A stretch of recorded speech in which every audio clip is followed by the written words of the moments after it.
नमस्कार, मैं हूं डॉक्टर रूपाली जैन और आयुर्वेद फॉर एवरीवन में आपका स्वागत है। हमें बहुत सारे लोगों ने कमेंट बॉक्स में उनके डाइजेशन रिलेटेड प्रॉब्लम्स के बारे में लिखा है, जैसे कि खाना खाने का मन ना होना, भूख ना लगना, मुंह का स्वाद ना आना या फिर खाना ठीक से ना पचना, फिर इंडाइजेशन है, ब्लोटिंग है, रिफ्लक्स या फिर हाइपर एसिडिटी, कॉन्स्टिपेशन यानी कब्ज रहना, पेट ठीक से साफ ना होना या फिर पूरा सेटिस्फैक्शन ना होना। तो अगर आपको भी इस तरह की कोई समस्या है तो ये वीडियो खास आपके लिए है। डाइजेस्टिव सिस्टम के इन सभी प्रॉब्लम्स का परमानेंट सॉल्यूशन निकालने के लिए आज का वीडियो है। इस वीडियो में हम आपको 7 इफेक्टिव आयुर्वेदिक सॉल्यूशंस बताएंगे, जिससे आप आपके सभी प्रॉब्लम से हमेशा के लिए आप इससे छुटकारा पा सकते हैं। तो पूरी जानकारी के लिए हमारे साथ बने रहिए।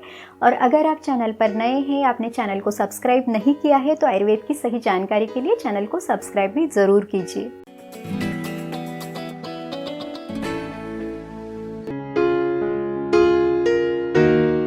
आयुर्वेद में सबसे ज़्यादा इम्पोर्टेंस अगर किसी चीज़ को दिया गया है तो वो है अग्नि। अब देखिए, हमारे शरीर में 13 प्रकार की अग्नि है और उसमें भी जो जठराग्नि है वो सबसे ज़्यादा इम्पॉर्टेंट है। मॉडर्न साइंस भी कहता है कि अगर खाने का सही डाइजेशन होना है, यानी प्रॉपर डाइजेशन के लिए जो हमारे गैस्ट्रिक जूसेस है या फिर पैंक्रियाटिक एंजाइम्स है, बाइल जूस है, तो इन सब की बहुत ज़रूरत है।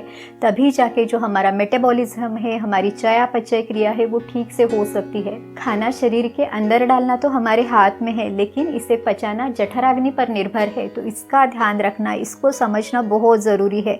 अब देखिए, आयुर्वेद में प्रकृति बताई जाती है, तो हर व्यक्ति की प्रकृति अलग है, उसका अग्नि अलग है।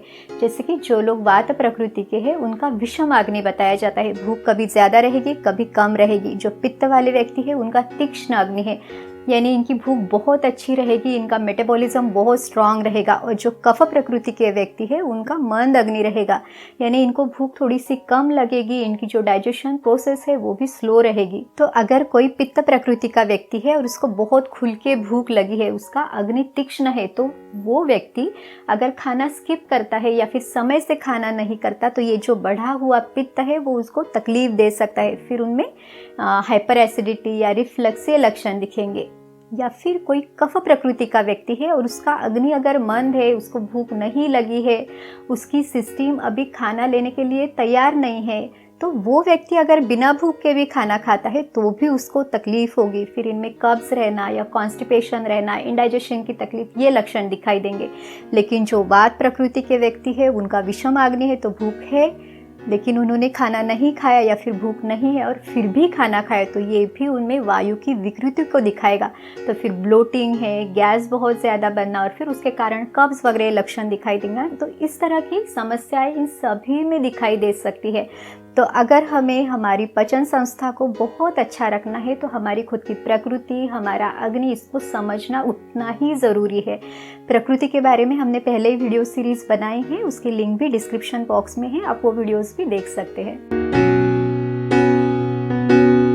अगर आपको भूख कम लगती है या खाना खाने का मन नहीं करता तो एक सिंपल होम रेमेडी आप ट्राई कर सकते हैं। इसमें आपने सौंठ का पाउडर लेना है, यानी जो ड्राई जिंजर पाउडर है वो लगभग 2 चुटकी, उसमें आप हरड़ का चूर्ण थोड़ा सा डालो, यानी लगभग 2 से 3 चुटकी आप हरड़ का चूर्ण, और उसमें ही थोड़ा सा सेंधा नमक डाल के इसे आपने खाना खाने के पहले लेना है।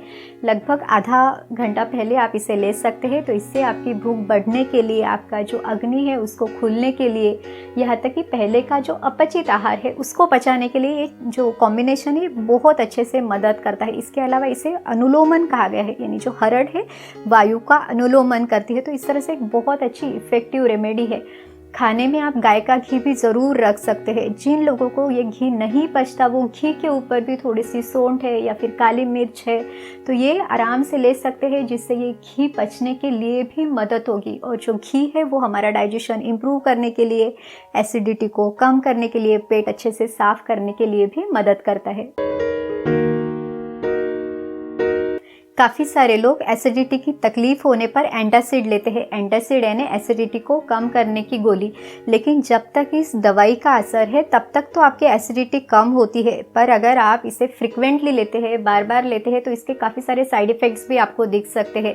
जो डाइजेशन है वो डिस्टर्ब होगा, जो हमारे पाचक स्राव है वो कम होगी और फिर इसके कारण आपको इंडाइजेशन है, गैस, ब्लोटिंग, कॉन्स्टिपेशन, इस तरह की समस्याएं दिखाई देगी। खास करके जिनकी एज 45 से ज़्यादा है तो ऐसे लोगों में ये डाइजेशन रिलेटेड प्रॉब्लम ज़्यादा दिखाई देगा। हमारा जो डाइजेशन है वो थोड़ा सा वीक होता हुआ दिखाई देगा, क्योंकि इनमें मसल्स का कॉन्ट्रैक्शन है, या फिर इस समय पे काफ़ी सारी मेडिसिन्स भी अलग अलग चल रही होती, तो उसके भी कुछ साइड इफ़ेक्ट्स दिखते हैं। इस एज में फिज़िकल एक्टिविटी भी कम होती है, तो इन सब का जो एक मिला जुला सा असर है कि डाइजेशन रिलेटेड प्रॉब्लम्स भी ज़्यादा दिखाई देते हैं। अगर आप ऐसी एक आयुर्वेदिक दवा चाहते हैं जो सेफ़ हो, इफ़ेक्टिव हो, साथ ही में लेने के लिए बहुत आसान हो, और सबसे ज़्यादा इम्पॉर्टेंट ये डाइजेशन रिलेटेड प्रॉब्लम्स को तो कम करे और साथ ही में डाइजेस्टिव सिस्टम को स्ट्रॉन्ग करे, तो ऐसी एक बहुत अच्छी आयुर्वेदिक औषधि मैं यहाँ पे आपको रिकमेंड कर रही हूँ। इसका नाम है बैद्यनाथ वंसार गट रिलीफ। इसमें बहुत सारी गुणकारी औषधि वनस्पतियों का समावेश है, जैसे कि इसबगोल है, या फिर सेना लीव्स है, अमलतास, छोटी हरड़, मुलेठी, सोंठ, अजवाइन। तो ये सभी जो औषधि वनस्पतियाँ हैं ये हमारे डाइजेस्टिव सिस्टम को नेचुरली स्ट्रेंथन करने के लिए काम करती है। ये एक नेचुरल लैक्सेटिव है और ये हमारी गट हेल्थ को भी मेंटेन करती है। बैद्यनाथ वंसार गट रिलीफ के जो इंग्रेडिएंट्स है वो दीपन, पाचन, अनुलोमन करने वाले हैं। दीपन यानी हमारे जठराग्नि को खोलने वाले हैं। पाचन यानी हमारी जो चयापचय क्रिया है, जो मेटाबॉलिज्म है, उसको इम्प्रूव करने वाले हैं। और साथ में जो वायु की गति है यानी जो नॉर्मल मूवमेंट है उसको भी ये इम्प्रूव करने वाले हैं। इसीलिए अगर आपको गैस है, ब्लोटिंग है, कॉन्स्टिपेशन, इंडाइजेशन या फिर रिफ्लक्स, हाइपर एसिडिटी, इस तरह की कोई भी समस्या है तो आप इसे ले सकते हैं। नेचुरल बाउल मूवमेंट को या नेचुरल बाउल रिदम को ये मेंटेन करता है और ये बहुत ही सेफ प्रोडक्ट है। 100% आयुर्वेदिक प्रोडक्ट है जिसका कोई साइड इफ़ेक्ट नहीं है, और ये एक natural non habit forming product है, यानी इसकी आपको आदत नहीं होती। साथ ही में ये शुगर फ्री है, तो अगर आपको डायबिटीज़ है तो भी आप इसे ले सकते हैं। इसे लेने का तरीका बहुत ईजी है। आपने इसे 1 से 2 चम्मच की मात्रा में यानी लगभग 5 से 10 ग्राम की मात्रा में गुनगुने पानी के साथ लेना है। प्रिफरेबली इसे सोने के पहले यानी बिफोर बेड टाइम ले, ताकि सुबह मोशन क्लियर हो जाए। अगर आप इस प्रोडक्ट को परचेस करना चाहते हैं तो इसकी लिंक डिस्क्रिप्शन बॉक्स में है, साथ ही में पिन कमेंट में भी इसकी लिंक है, तो वहाँ पे जाके आप इसे डायरेक्टली ऑर्डर कर सकते हैं। अगर आप अपने डाइजेशन को हमेशा अच्छा रखना चाहते हैं तो इसके लिए कुछ आसान बातों पे भी ज़रूर अमल करें, कि जैसे है कि एक्सेसिव वाटर इनटेक है या फिर एक्सेसिव जूसेस है, इनको लेने से बचें। अब देखिए, अतिरिक्त जल तत्व जो है तो वो हमारे अग्नि को, हमारे जठराग्नि को कम करता है, तो इससे जो हमारा मेटाबॉलिज्म है वो भी कम होता है। तो पानी हमने उतनी ही मात्रा में लेना है कि जितनी हमारी प्यास है, जितनी हमारे शरीर की ज़रूरत है। दूसरी जो इम्पॉर्टेंट चीज़ है कि खाना खाते समय शांत प्रसन्न मन से अच्छी तरह से चबा चबा के आपको खाना खाना है, ताकि जो हमारा सलाइवा है वो उसमें अच्छी तरह से मिक्स हो जाए। जो पचन क्रिया यानी चयापचय क्रिया है वो हमारे मुंह से ही स्टार्ट होती है, यहीं से खाने का पचन होना शुरू हो जाता है। तो इस समय पे टीवी, मोबाइल, इनको देखने से बचे। तीसरी जो इम्पॉर्टेंट चीज़ है कि खाने में बहुत ज़्यादा स्पाइसी चीज़ें हैं, मसालेदार, तली हुई या फर्मेंटेड बेकरी आइटम्स है, या फिर बहुत ज़्यादा चाय, कॉफ़ी है, सॉफ्ट ड्रिंक्स है, तो इनको लेने से भी ज़रूर बचें। जो शाम का खाने का समय है वो भी जल्दी होना चाहिए। आयुर्वेद के अनुसार हमने सूर्यास्त तक या फिर मैक्सिमम 7 बजे तक आपने आपका जो डिनर है वो कर लेना है, क्योंकि देखिए अगर हम रात को लेट खाते हैं तो इसका ठीक से पचन नहीं होगा, क्योंकि उसको पचाने वाला जो जठराग्नि है वो अभी मंद है, तो इस खाने को कौन पचाएगा।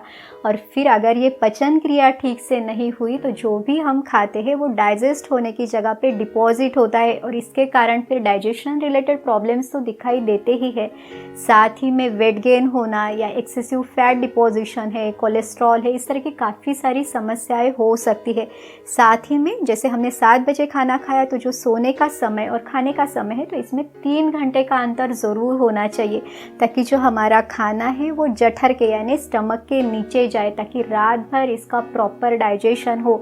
अगर आप खाना लेट खाते हो और तुरंत सो जाते हैं तो ये खाना स्टमक में ही रहेगा, तो एक तरह से ये यहाँ पे फर्मेंट होगा और फिर आपको खट्टा पानी है, बहुत ज़्यादा डकारे आना, एसिडिटी होना, इस तरह की तकलीफ दिखाई देगी। जो हमारा खाना है वो पचने के लिए हल्का हो, यानी इजी टू डाइजेस्ट हो, साथ ही में वो सात्विक हो, घर पे बना हुआ ताज़ा खाना हो। आयुर्वेद में षड रसात्मक आहार का वर्णन हमें मिलता है, यानी खाने में मीठा, खट्टा, खारा, तीखा, कड़वा, कसेला, तो ये सभी चीज़ें हो। स्पेशली जो मीठा स्वाद है, मीठी चीज़ें हैं, वो खाने के शुरुआत में लेनी है, क्योंकि तब अग्नि प्रज्वलित है, तो इसके ऊपर हेवी चीज़ें सबसे पहले डालनी है ताकि उनका पचन भी बहुत अच्छे से हो जाए। और जो कसेले रस की जो चीज़ें हैं, जैसे कि हम छाछ यानी बटर मिल्क जो है वो खाने के आखिर में हमने लेना है। तो इस तरह का सीक्वेंस भी आयुर्वेद की संहिताओं में बताया गया है। अब देखते हैं कि आयुर्वेद के अनुसार जो खाने की क्वांटिटी है या जो मात्रा है वो कितनी होनी चाहिए। तो अगर हम स्टमक के 4 पार्ट्स इमेजिन करते हैं तो इसमें से 50% यानी 2 भाग सॉलिड फूड होना चाहिए, जो 1 भाग है वो लिक्विड का होना चाहिए और जो 1 भाग है वो हमने खाली छोड़ना है ताकि इस फूड का प्रॉपरली डाइजेशन हो सके। यानी जब हमें ऐसे लगता है कि अभी मन भर गया हो गया, तब हमने रुकना है। उसके बाद भी शायद आप आधी 1 रोटी खा सकते हैं, लेकिन हम थोड़ी सी जगह जब छोड़ते हैं तो जो बाकी गया हुआ जो अन्न है उसका पचन बहुत अच्छे से हो जाता है। तो इस तरह से आयुर्वेद का ये जो रूल है उसको ज़रूर फॉलो करना है। आयुर्वेद की संहिताओं में हमें विरुद्ध आहार का बहुत ही डिटेल में वर्णन मिलता है। विरुद्ध आहार यानी इनकॉम्पेटिबल फूड या फिर अपोजिट फूड कॉम्बिनेशंस, इसके बारे में हमने अलग से वीडियो बनाया है, तो आप वो वीडियो देख सकते हैं। साथ ही में अध्यशन यानी बिना भूख के खाना खाना या फिर अजीर्णाशन, यानी अगर आपको इंडाइजेशन हुआ है, पहले वाला खाना पचा नहीं है, तब भी अगर आप लेते हैं तो ये भी आपको डाइजेशन रिलेटेड प्रॉब्लम्स आप में क्रिएट कर सकते हैं। इसके साथ ही अनशन यानी भूख है लेकिन फिर भी आप फास्टिंग कर रहे हैं, तो ये सभी चीज़ें आपके डाइजेशन को डिस्टर्ब कर सकती है। आयुर्वेद की संहिताओं में हमें अधारणीय वेगों का भी वर्णन मिलता है। अधारणीय वेग यानी ऐसे वेग या ऐसे नेचुरल अर्जेस जिनको आपने कभी भी रोकना नहीं है, जैसे कि यूरिन का वेग है या नेचुरल अर्ज है, या फिर स्टूल के लिए जाना है, भूख है, प्यास है, छींक है, जम्भाई है। तो इस तरह के जो भी नेचुरल अर्जेस है उनको रोकना नहीं है, साथ ही साथ इन्हें फोर्सफुली क्रिएट भी नहीं करना है, क्योंकि अगर आप इनको फोर्सफुली भी क्रिएट करते हैं या रोकते हैं तो इसके कारण शरीर में वायु की विकृति होती है, साथ ही में जो हमारा जठराग्नि है वो भी विकृत होता है, और ये सभी चीज़ें जो डाइजेशन रिलेटेड प्रॉब्लम्स है उनको भी क्रिएट करती है।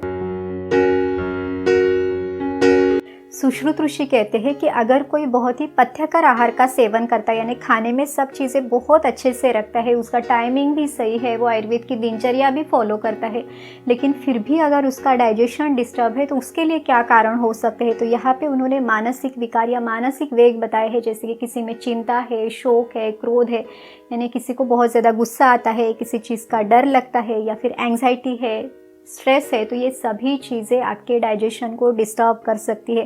तो इसीलिए आपकी दिनचर्या में प्राणायाम, योग, मेडिटेशन, इनका आप समावेश ज़रूर करें ताकि जो हमारा मन वो शांत रहे, प्रसन्न रहे, और एक तरह से फिर इसके कारण हमारा जो डाइजेशन है वो भी अच्छा रहे। तो अगर आप भी अपनी पचन क्रिया को हमेशा अच्छी रखना चाहते हैं तो आयुर्वेद के इन 7 इफ़ेक्टिव सॉल्यूशंस पे आप ज़रूर अमल करें। उम्मीद है इस वीडियो में हमने जो भी बातें आपको बताई वो आपको मदद ज़रूर करेंगी। अगर आपको ये वीडियो अच्छा लगा तो लाइक, शेयर और सब्सक्राइब कीजिए। फिर मिलेंगे अगले वीडियो में। आयुर्वेद को अपनाइए, स्वस्थ रहिए। नमस्कार।